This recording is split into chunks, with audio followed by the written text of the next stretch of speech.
வணக்கம் ஸ்டூடெண்ட்ஸ், நான் தான் அவங்க மகா மேக்ஸ் கோச். நம்ம பார்க்க போகிற சம் பயிற்சி 1.3 வினாயன் 9. இதே மாதிரி எல்லா சம்மே நீங்கள் தெரிஞ்சுக்கணுமா?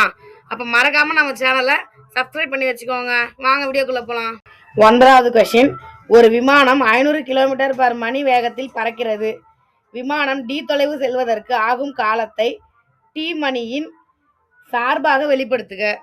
ஆன்சரில் கொஷினில் கொடுத்துருக்கிறத எடுத்து எழுதணுமா? இப்போ கொஷினில் என்ன கொடுத்துருக்காங்க? ஒரு விமானம் 500 கிலோமீட்டர் பர் மணி வேகத்தில் பறக்குது அப்படின்னு கொடுத்துருக்காங்க. அப்போ வேகம் ஈக்குவல் டு 500 கிலோமீட்டர் பர் மணி.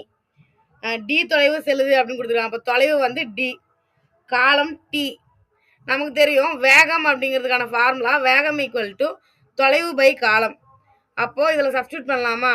வேகம் எவ்வளோ கொடுத்துருக்காங்க? 500 கிலோமீட்டர் கொடுத்துருக்காங்க. தொலைவுங்கிறது டி, காலம்ங்கிறது டி. அப்போ நமக்கு தொலைவு தானே கேட்டிருக்காங்க. அப்போ தொலைவு டி ஈக்குவல் டு 500 × டி அப்படின்னு வரும் இல்லையா? ஸோ இதுதான் ஆன்சர். இதில் ஏதாவது டவுட் இருக்குது அப்படின்னா கமெண்ட்டில் கேளுங்க, நான் ஆன்சர் பண்ணுறேன். மறக்காமல் நம்ம சேனலுக்கு ஒரு லைக் பண்ணி மகா மேக்ஸ் கோச் சேனலை சப்ஸ்கிரைப் பண்ணி வச்சுக்கோங்க. Thank you students.